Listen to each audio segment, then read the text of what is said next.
super important. Expect 3 more questions. Okay, right here. Boom. Closing, coming in, a lot. Electronegativity is the desire for an atom to gain electrons. You need to know the trend. We already talked about this trend before. And we know that fluorine is the most electronegative element on the chart. Now there's one I want you to pay attention to, and I highlighted it last time. Hydrogen has a pretty high electronegativity factor. It's about the same, I don't want you to memorize the number, it's about the same as carbon. Okay? Just remember hydrogen is about the same as carbon. If you do that, that's going to serve you well on this test. It's going to serve you well in future classes. So about carbon and hydrogen have about the same. Fluorine's the most, francium is the least. So make sure you know the trends of electronegativity. Now I've been lying to you a little bit, and I don't know, you're going to discover at some point that I lie to you all the time. I was shocked when I was in chemistry. I took Gen Chem, my world was set, things were good. Then I got into advanced chemistry classes, and it's a lot. It's all more complicated than I thought it was. But you got to start here before you get up here. Okay? So this is one of those things that are lying to you. If I were an ionic compound, it's a what? Metal and non-metal, right? And if it's covalent, it's much non-metals, right? That's what we're doing on. All right, it's more complicated.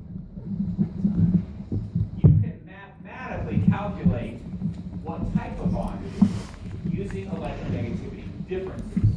Okay? So a metal with a non-metal may not be ionic. And I will give you electronegativity differences if I really want you to use this system. Okay? The way this works is you take a bond. Let's take sodium chloride. There's an attractive force that holds those things together. We're going to figure out, now, using our shorthand, it's a metal with a non-metal. What should it be? It should be ionic, right? Metal non-metal. Nothing's changed. Okay. Metal non-metal. All right. And we can prove that doing this system. I look up sodium, which is 0.9 electronegativity, and I look up chlorine, which is 3.0.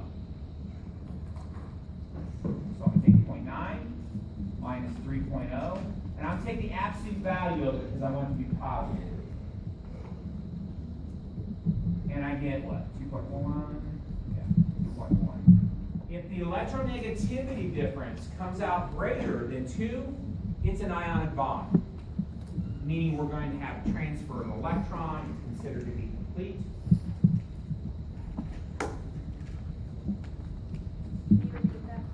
If it has electronegativity over 2, it is considered to be an ionic bond. The electronegativity difference comes out to be over 2.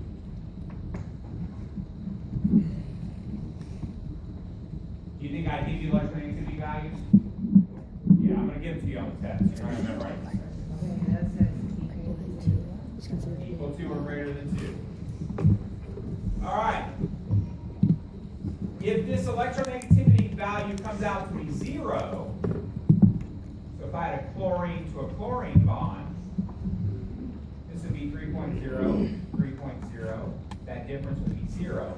Your book calls this pure covalent. I just call it nonpolar. Okay?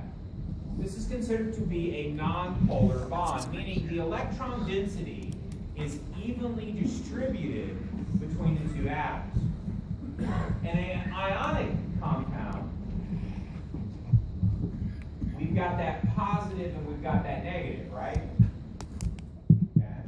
In a covalent molecule, especially a pure covalent molecule, with an electronegativity difference of 0, okay, we have no positive poles. We don't have electron density being shifted to one side or the other.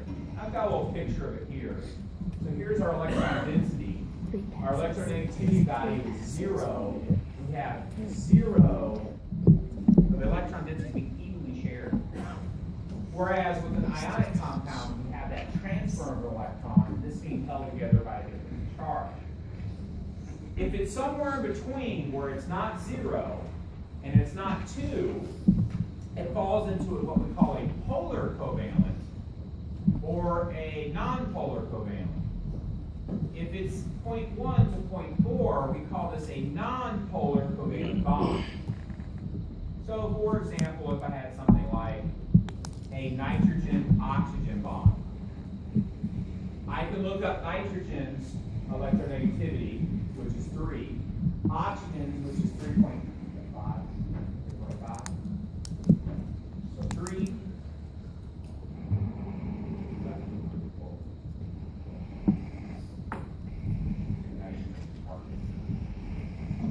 This is like 3.0. And this comes up 2.2 minus parentheses 0.8. 0.8 puts me into what category? Is it between 0.1 and 0.4? No. Is it between 0.5 and 1.9? Yes. Therefore, this is considered to be a polar covalent bond, meaning the electron density is not shared evenly. It's being pulled towards one side or the other. If I was looking at this molecule, what side would it be pulled to? Toward the nitrogen or toward the carbon?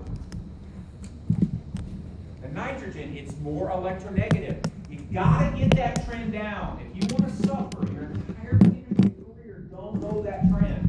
Don't know what electronegativity means. Electronegativity is pulling electrons towards it. So, since this has a higher value, it's going to pull the electron density towards nitrogen. The electron density is not shared equally, and we get poles like a magnet. That's why it's called polarity. Right? We get poles like a magnet. All right. I can have something like carbon and hydrogen. This is 2.5, 2.2 absolute value. I come out 0.3. That puts me in this range, which is what? It has a little bit of polarity because are these the same value? But it's considered to be insignificant. Okay? It's pretty much sharing the electrons equally. All right? Most books put these in one category. Out of your book club, you have two categories here. But these are really considered what we call non-polar. And if the value isn't 0, there's a tiny bit of polarity. But as long as we don't get over 0.4, we're considered to be non-polar. Our electrons are pretty much shared equally. Once we get between 0.5 and 1.9, then we start getting significant polarities, meaning the electron density is significantly shifted to one side or the other. So you might have a problem where I say, what is the bond type? And I give you electronegativity values. Okay, all you do is take any bond, look up your values, make up a bond. Carbon, chlorine. Okay, I go look at my values. Chlorine is 3.0, carbon is 2.5.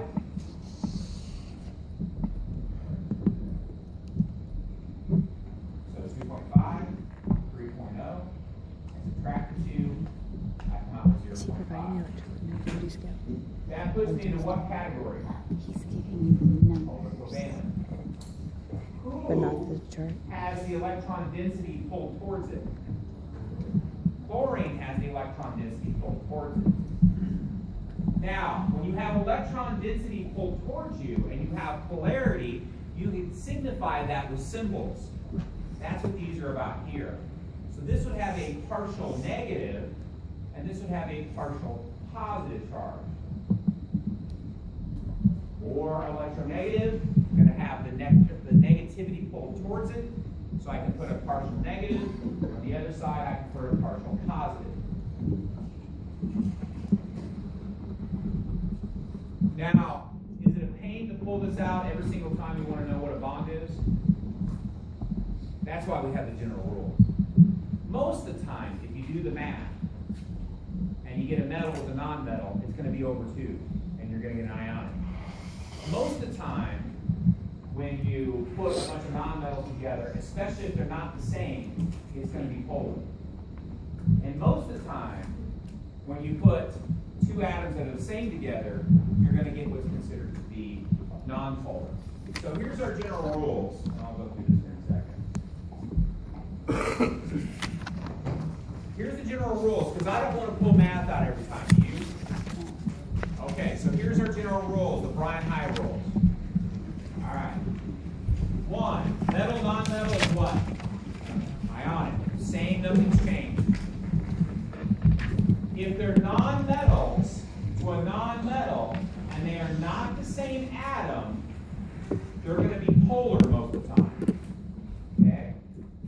So, for example, if I have oxygen, if I have water, these bonds here are going to be polar covalent. How do you know? Boom, boom. Are those atoms the same across that bond? Are they nonmetals? Then it's probably polar covalent. Carbon dioxide. Here's a bond. Are those atoms the same across this bond here? No, therefore it's probably polar covalent. Same on the other side. Boom, boom. They're not the same. If it's a metal and a non-metal, boom, boom. Not the same. Metal, non-metal.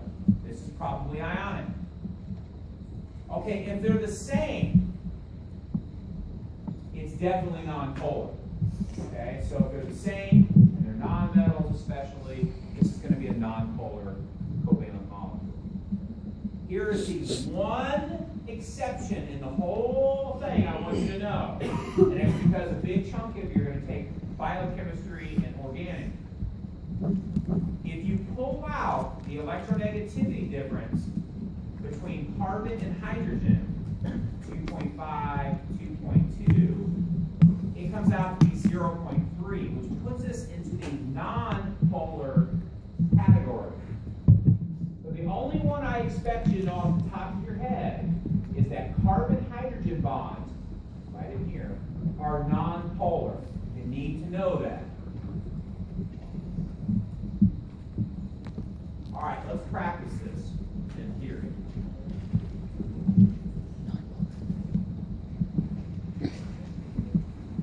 Is it not polar? State the bond type.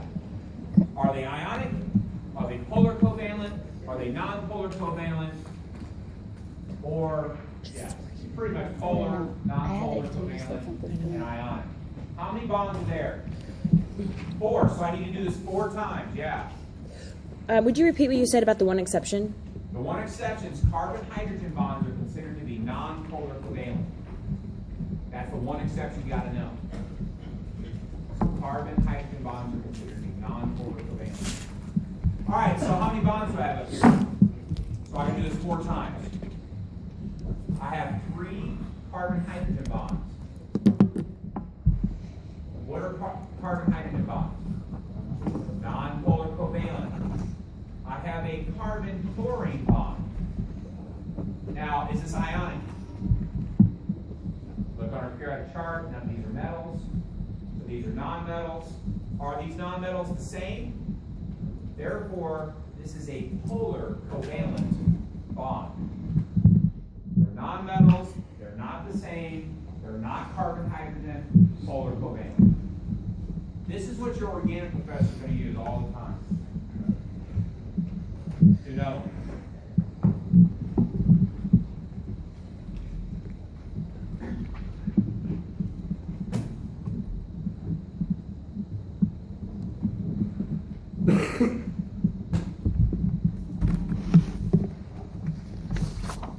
So top one.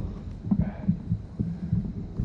Top one we've got, and triple bonds are all counted and double bonds are all counted the same. We're just looking in between the molecules. So I've got this carbon hydrogen and this carbon triple bond nitrogen. What is carbon hydrogen's bond type? Non-polar covalent. How about carbon and nitrogen? They're non-metals. Are they the same? Therefore, this is polar covalent. Here I've got 2, and both of those are going to be polar covalent. A non-polar covalent would be something like, I've done chlorine forming a lot, something like F to an F, for example. Two nonmetals are the same. That's going to be non-covalent also. Your book would call it pure covalent. So I expect you, given any molecule, to tell me what the bond types are. Are they ionic? Are they polar covalent? Are they non-polar covalent? I probably won't pull this out too much, the electronegativity difference. I just don't think chemists don't sit around memorizing electronegativity values to figure out bond types. They do exactly what I just did right there. Yeah? Where are the noble gases in electronegativity? Well, they don't form compounds very often, and so their electronegativity value is 0. Questions? All right. The other skill I expect you to know is to be able to do what are called partial charges. Okay? Let's go back to this molecule, and we're going to assign what are called partial charges. Now, partial charges are only assigned to polar bonds. Partial charges are only assigned to polar bonds. So, up here, first thing is to just identify your bond type. I've got carbon-hydrogen, carbon-hydrogen, carbon-hydrogen. All of those are non-polar covalent. Since they're non-polar, do they need to be assigned partial charges? No. I've got a carbon-chlorine. These are not the same. This thing is going to be polar covalent. Since it's polar, we can assign partial charges. This just tells me where the electron density is located. Who is more electronegative, carbon or chlorine? Chlorine. So therefore, this gets a partial negative because it pulls electron density towards it. This lost electron density, and so that would be the partial charges assigned to that molecule. You're going to do this a lot in higher level chemistry courses. You've got to be able to assign partial charges. Big deal. Yeah? I'm confused. Why are we assigning partial charges? Because if other molecules are around, like for example, this molecule, who has a partial negative, partial positive, when these molecules interact, the way they're going to interact is this positive is going to be attracted to that negative. So when they collide, that's how they're going to collide. The positive and negative are going to line up in their collision. And then you have a rearrangement and then new products. So if you know where those partial positives are and partial negatives are, you can predict the chemistry, what you're ultimately going to do with it. How do we know, like, what the numbers are? You don't need to know the numbers, you just need to know the trend. So the trend is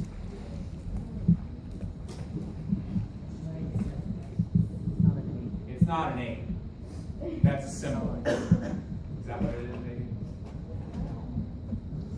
The reason I know chlorine is, as I go this direction, I get more electronegative. Here's carbon, here's chlorine. This has a higher desire to gain electrons. So all I did was put a negative, but this symbol right here just means partial. Makes sense?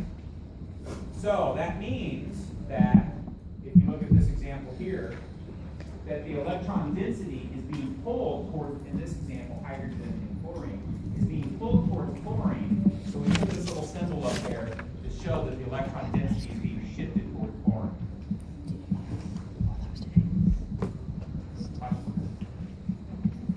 All right, let's do another one. Okay. I'll just check. I think don't have to worry about it. If it is, I'll text you. Otherwise, I'm just gonna check. Because I keep missing. I missed that one last one.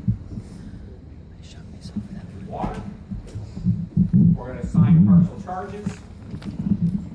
So the first thing you should do is do what?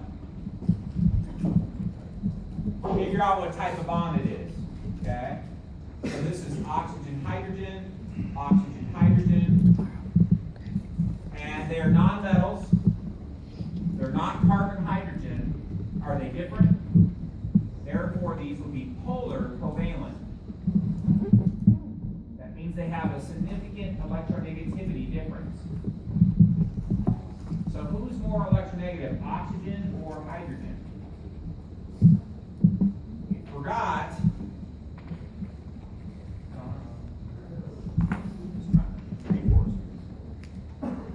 So hydrogen's about the same as carbon, right? So oxygen's over here, it's going to be more electronegative. That means that oxygen pulls electronegativity towards it. So I'm going to do it for each bond. I've got a partial negative here, so that I pull electron density towards it. This is a partial positive. This is going to be a partial positive, and you can write a negative, another negative over here. Hey, water's polar. If you take a fine stream of water and you stick a magnet next to it, the water will go to the magnet. There's YouTube. You can actually get water that will move to a magnet. That's why right there. Okay, so I expect you to be able to take anything and assign these partial charges to it. All right.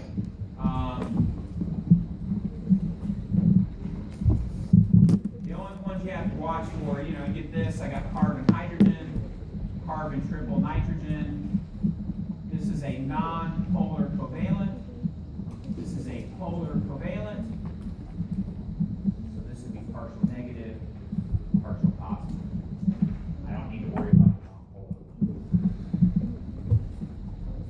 Right? Not too bad? All right. As long as you can identify the bond type. Here's a common one you use in organic all the time. Are molecules like this.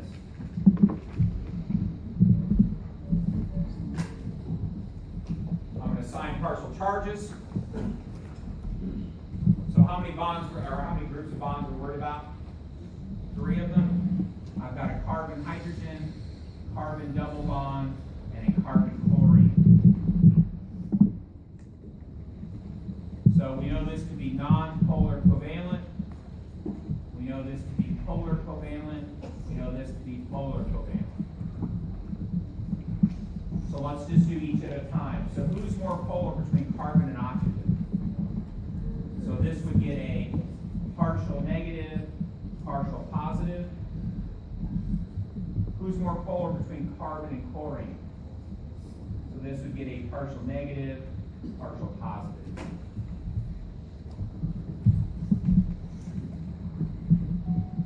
Now, when you see this in a book, they won't have both partial positive. They usually pull one there. So we're looking at each bond. Yeah? There's no way that a central atom would do both, right? Like No, it won't. That's right. It won't. That's important stuff in chemistry later on when you get organic. It won't. It'll be one or the other. Is there a reason it's not complete, not correct? Yeah, I know. Okay. Questions? That's about as tough as I get with partial charges. Those are all like the polar covalent, correct? That's right. You can put them on ionic too and use your polar covalent. Okay. All right, so pay attention. Next part of polarity. The greater the electronegativity difference, here's an example of another assigning particle charges.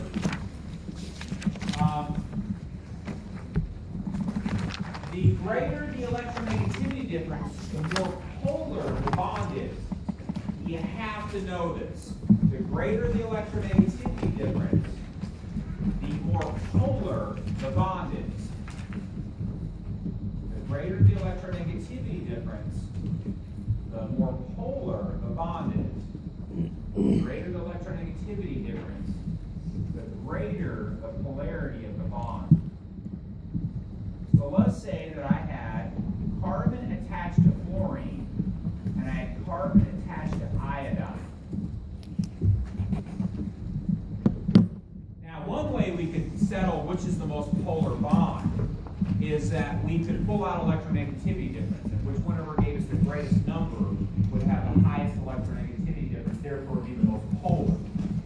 But we could qualitatively look at this too, and this is what you're going to do with block chemistry. They're both attached to the same atom, which is going to have a value of 2.5 if I look it up. It shows us the partials. Okay. We just skipped over it. Minus some value we don't know, and it's going to equal this. So what we need to do is figure out which one of these is going to generate the higher number, i.e. the most electronegative.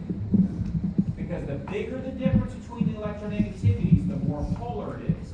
Because if the value, when we do this difference, comes out to be 2 or greater, what is it? Ionic. And ionics are the most polar thing that can exist. Because it actually transfers electrons.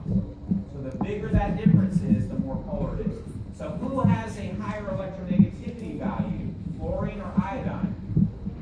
Fluorine. Therefore, this is the most polar bond. The bigger that difference is, the more polar it is. It's kind of a good general rule, but kind of the more apart you are on the periodic table, the more your electronegativity difference is. So if I have bromine and I have potassium, are they pretty far apart? That means your electronegativity differences are going to be massive. Therefore, you're going to get into really polar molecules, i.e. ionic. If they're really close to each other, like a carbon-nitrogen, they're not going to be as polar because they're really close to each other. Okay? So if I took carbon-nitrogen versus carbon-fluorine, who's going to have a higher electronegativity difference? Carbon-fluorine. And it would be the more polar bond. High polarity in bonds leads to different types of interactions with other molecules, which are going to use a whole bunch of organic. That's why they're going to use it so much. With the carbon iodine, carbon and iodine actually pretty close. Well, I'm not going to throw one like that at you when you have one you can't tell without carbon dioxide. They're going to be very blatant when I need to do them on you. Other questions?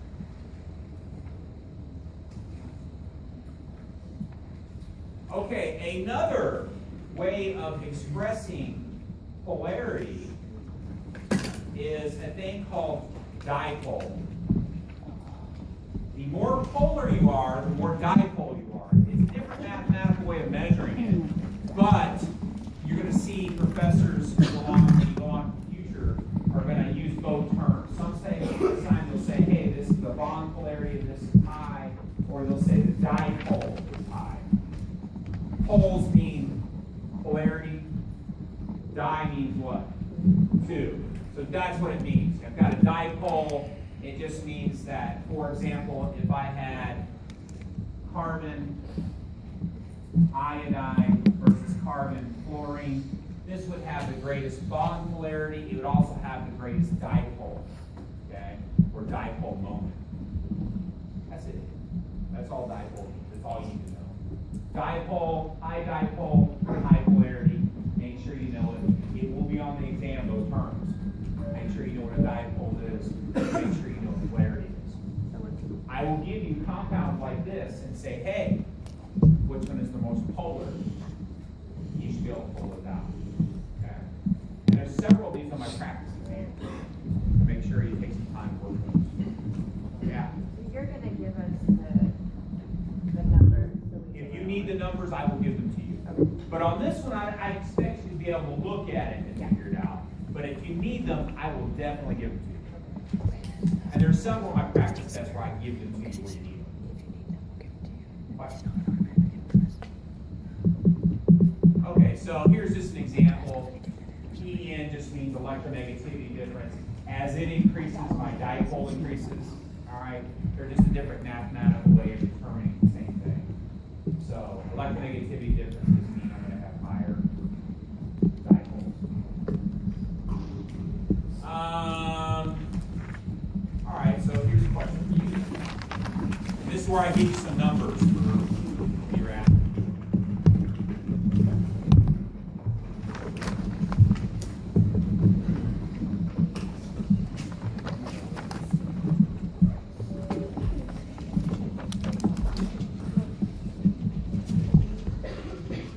there's the electronegativity values. Given the electronegativity value, which covalent single bond is the most polar? One you should be able to automatically eliminate, right? Because you know it's one of our special rules.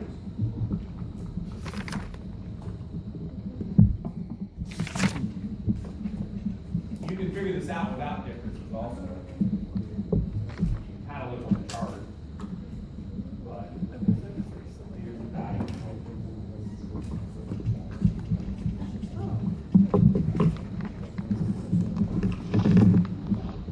Who would be the most polar? This is typical type questions I give you. I give you ones that are like this, or I'll give you ones that are easy quality. But wait, the rule was You will have at least CHM. 3 of those today. Make sure you know how to use them. The rule was CH, not H, right? The special rule? No. Is, you know, Okay.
Carbon, hydrogen, remember we always And even call the it cutoff. hydrogen, like we assume that that is non-polar.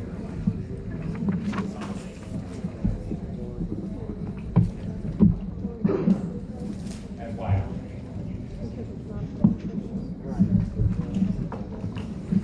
Even though it does have a definite polar here, if you do the math on it, we always want it to be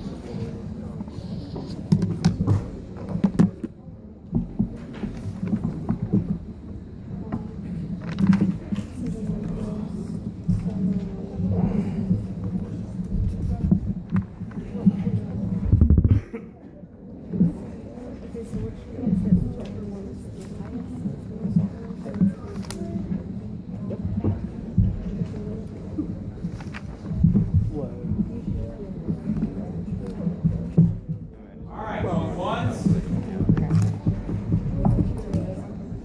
Twice. Go, go, go, go, go, go. that's how it's done. That's what I'm saying. That's why I thought it was. All right, so as you can see, the difference, if you pulled your calculator out, then you can just do that.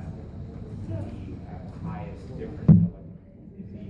Therefore, we have the highest polarity of all the bonds. The other ones I can give you are ones where I do stuff like, okay, I've got carbon fluorine, carbon iodide, carbon chlorine, and carbon bromine. Who's the most polar? You should be able to look on your periodic table and know that that one has the highest difference. Okay? And then there's ones where I might give you actual values like this and have you use.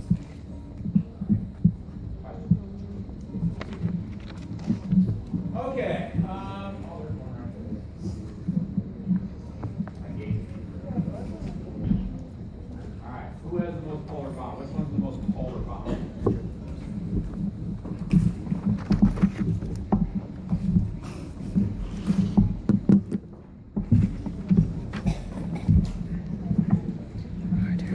Polar bond.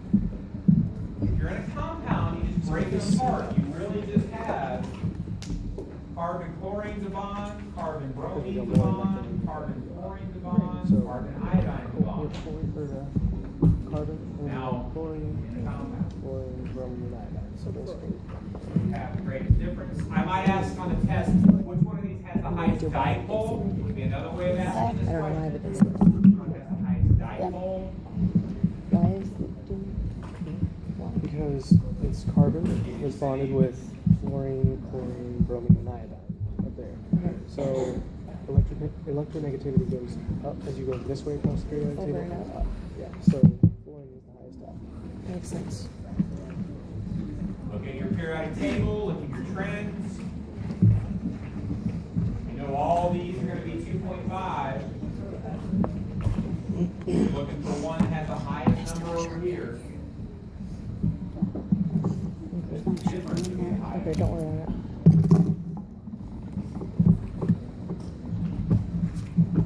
Doesn't matter if you know that's 2.5. You know they're all going to be the same.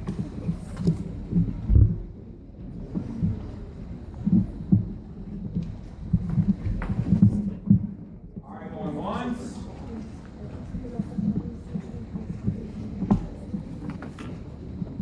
Going twice. Go, get points. See, be happy.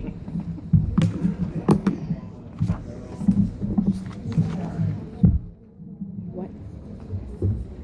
Okay. Oh, yeah. Sign parts and charges using electronegativity trends. Okay, very common for me to put these types of questions for test. Do them. All right. I have amazing to do these. Let's do number one. I call this number one. So, if we're going to sign parts and charges, what are we looking for? Anything other than Polar CH. covalent bonds, right? How about these carbon-hydrogen bonds here? That's nonpolar, so we're not going to sign carbon. How about these carbon-carbon bonds here? That's going to be nonpolar also. How about this oxygen-hydrogen and this oxygen-carbon? Those are going to be polar. So I've got a carbon-oxygen and an oxygen-hydrogen. Who's more electronegative between carbon and oxygen? So I put a partial negative and a partial positive. Who's more polar between oxygen and hydrogen? Or more electronegative? Oxygen, partial negative, partial positive. So I split those in. Partial positive, partial negative, partial positive, partial negative. Done. You usually don't put the two partial negatives both on there. I just do the same. So you assign the partial charges to that molecule. Okay with that? Let's do the next one. I'm going to look for polar bonds. Okay, polar bonds. I notice there's some carbon-hydrogen bonds, but we know those to be nonpolar. Here's a carbon-carbon bond. That's going to be nonpolar. But I've got a carbon-nitrogen and I've got a nitrogen-hydrogen. So I've got a carbon-nitrogen and I've got a nitrogen-hydrogen. Both of those are polar. Covalent. Who's more electronegative between carbon and nitrogen? So a partial negative, partial positive. Partial negative, partial positive. Now I just put it in my, I'll separate my polar. Partial positive, partial negative. Partial positive, partial negative. That's all there is to these. Okay? Your organic professor is going to label these all the time. But you'd be so used to it, we won't even be like reading. How do you tell which one is the partial positive, partial negative? I look at electronegativity trends. So I go over here and I see that I have, in this case, carbon and nitrogen. This is further towards fluorine, therefore it is the most electronegative element. I know that hydrogen is the same as carbon or close to it. So therefore, if I'm comparing these two, it's going to be nitrogen. Okay with that? So just using my trends off the periodic table.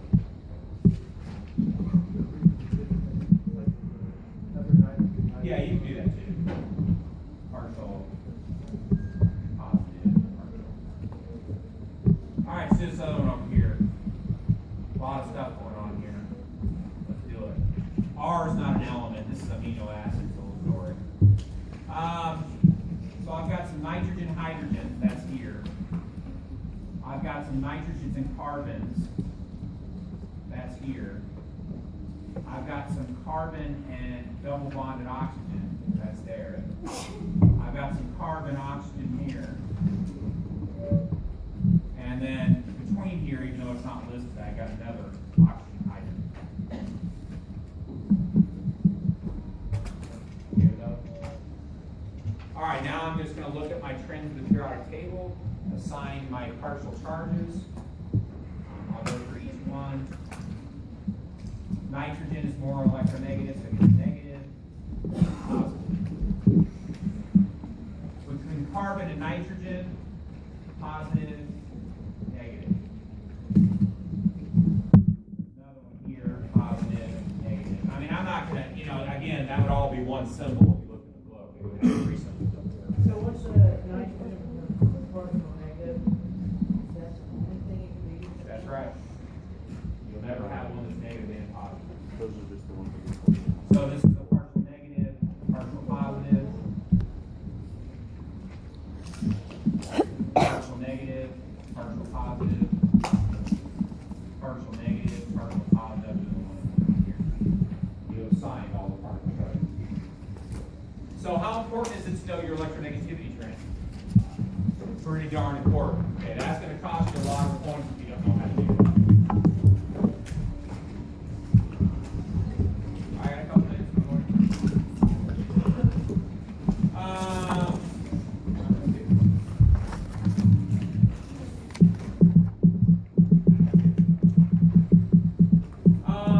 Last thing I want to cover, and then I'm going to X something off the test, is bond length. All I really want you to know is, as you add more bonds in between, the shorter your bond is.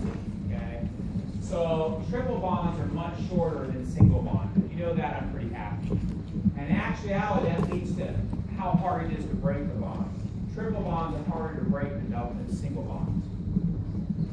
Okay, so you should know triple bonds, bond length is shorter, and is higher energy. It's kind of like if I take one stick and try to snap it, I got two sticks, or three sticks, or sticks. And if you got three, it's harder to break than one, right? That's the same thing going on here. Okay, so a triple bond's harder to break than a single bond. All right, this last part I decided I'm going to skip it to save us a little bit of time. So if you see these on the practice test, you're not responsible for them. It's calculate delta H's through bond enthalpy. I may throw it in next time for next test, but for this test, it's gone. Okay? No delta H calculation, no